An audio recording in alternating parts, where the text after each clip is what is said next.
Hey everybody, thanks for watching. Let's speculate, shall we?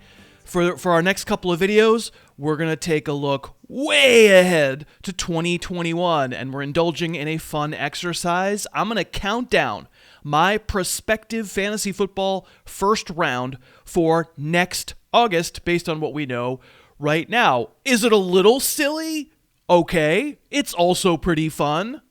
Hey there, I'm Chris. Thank you again for watching, and this exercise is entirely based on what I know, and I'm recording this in December, so whenever you're watching this, you probably know more information than I do, but in December, not knowing about free agency or the NFL draft or other injuries that are coming, I'm going to do my best, and we're going to count down. We're going to do two videos.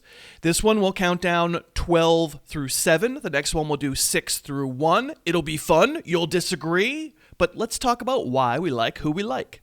At number 12, for now, I am betraying everything I hold dear, and I am putting Saquon Barkley at number 12. Did I mention it's December? There is, of course, nobody like Saquon Barkley in the NFL when he's healthy. He's an unstoppable force with elite lateral quickness, elite acceleration, elite long speed, elite size, 232 pounds.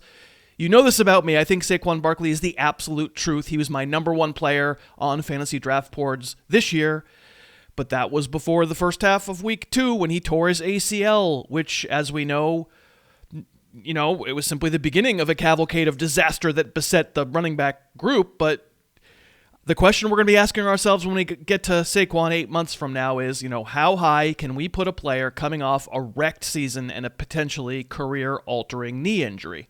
Here are some optimistic cases. 4 ACL tears where the running back was still at least serviceable, and in some cases way beyond serviceable. Remember, Adrian Peterson rushed for over 2,000 yards the year after his ACL tear, and he tore his in December. So if we buy that Barkley is the most talented runner since AP, I might be way too low at number 12 right now. But there are cautionary tales galore when it comes to torn ACLs, and it's just really, really hard to quantify. Nobody thinks that the running back's knee is definitely going to blow up again the next year or anything, but remember, just from this list, Cook and Geis, their subsequent seasons were filled with other injuries, maybe related to the knee, maybe related to overcompensating. So this is just a difficult one, and I like Barkley so much that maybe as the talk inevitably gets optimistic in the summer, I'll feel more comfortable getting him higher. But balancing the risk and the great reward of amazing plays like the ones we've been showing you here, I landed on him at number 12.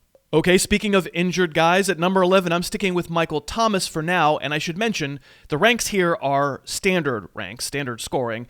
So of course, Thomas missed 2 months and crushed our seasons when he got rolled over on a garbage time run in week 1. And with Drew Brees missing a month and Taysom Hill playing quarterback, it's been a rough ride. But we're not going to lose sight of the fact that Thomas was the unquestioned number 1 receiver in fantasy coming into this season. He was drafted as high as number 5 overall in a lot of leagues.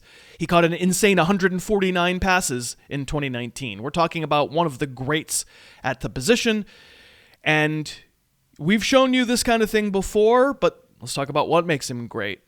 This is from last year, and actually Teddy Bridgewater is the quarterback. Thomas is wide left, and he scores a touchdown. But the point here is to talk about his release. We'll go back into you and show it to you again here. The short burst quickness of Michael Thomas in his first few steps, the precision with which he starts routes and gains separation in just the first second or two, there just aren't many like him. Here, matched against Patrick Peterson, bottom of your screen. I mean, Thomas is not a burner. He's just so quick in a small area. Can't guard Mike, is what they say. So there are questions. Is Drew Brees going to retire? That would maybe put a kink in the plans here, especially if Taysom Hill is the new answer at Saints quarterback. But for the moment, I'm still willing to invest the first-round pick in Michael Thomas. Okay, so a quick break. We'll get back to the countdown in a second for this special show, but let's thank the sponsor, and today's sponsor is Manscaped. This is my lawnmower 3.0. It's a body trimmer. It's absolutely fantastic. Whether you're watching this in December and you're thinking about a holiday gift, or you're watching it much later and maybe a different kind of gift or a gift for yourself, I can really recommend Manscaped. So Manscaped got their start on Shark Tank. Mark Cuban is an original investor, and the Lawnmower 3.0 is legit great. I use mine, and before you laugh it off, ask your partner whether a little below-the-belt grooming might make them happy. Do you really want to be a hairy wildebeest down there? And as a stocking stuffer, as a white elephant gift for your dad or your brother or your buddy, it's something that they'll get a laugh out of, but they'll actually use as well. I use mine. The lawnmower has skin-safe technology. You'll never get a nick down there. And Manscaped products are now available in Europe and Canada and Australia. Get 20% off right now with free shipping at manscaped.com. Promo code HarrisTube. What do they say? Jingle balls. Go get one. Okay, let's keep the countdown going, and we're going to do my number 10 player, and that is Seahawks wide receiver DK Metcalf. Metcalf has had an unstoppable sophomore campaign. He has arrived.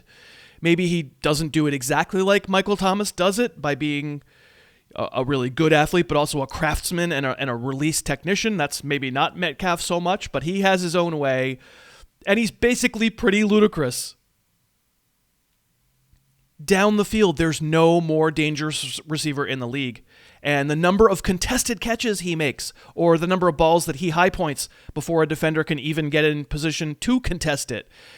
There's just nothing like this size and speed combo going in the NFL right now. I've made the Julio Jones comparison a million times, Julio Jones, that is. And I think that DK Metcalf is the new Julio. An incredible combination of size and speed. Not Julio's route running explosiveness just yet, but so much like him down the field, it's almost hard to believe. And does a critic still say he doesn't really run routes? It's just not true. Some of him getting open is defenders being scared of the deep ball, but all I can say is he does run routes, and once he's in the open field, he's incredible. We're not going to show you the rundown of the interception in the Cardinals game. It was pretty great, right?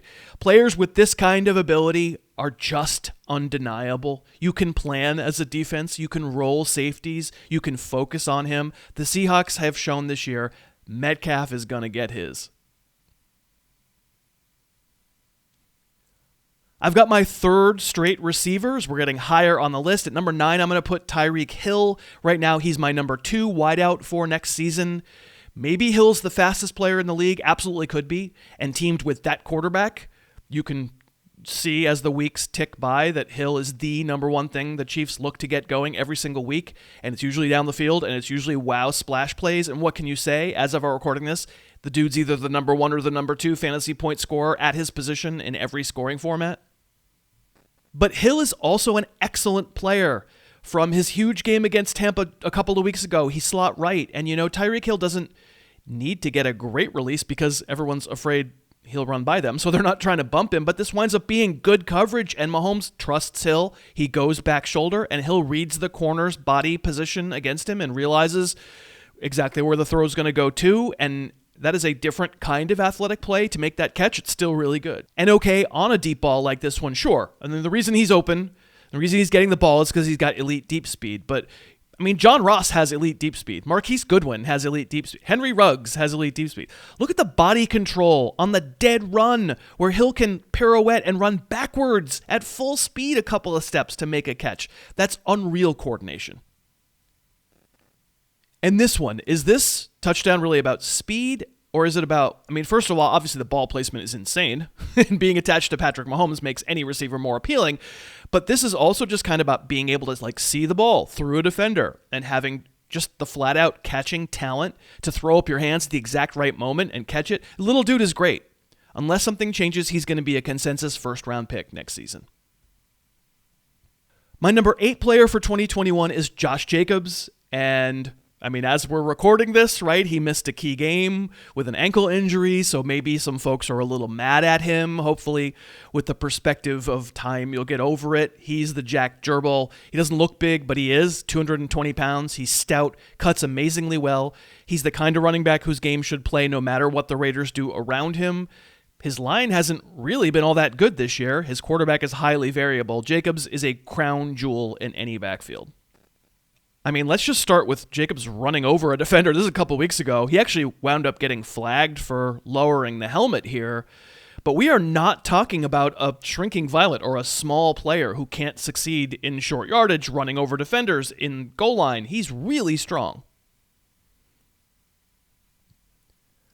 How about a highlight that showcases both his footwork and his vision to find a hole, and then also at the end of the run, enough power in those legs to drag a dude 5 yards?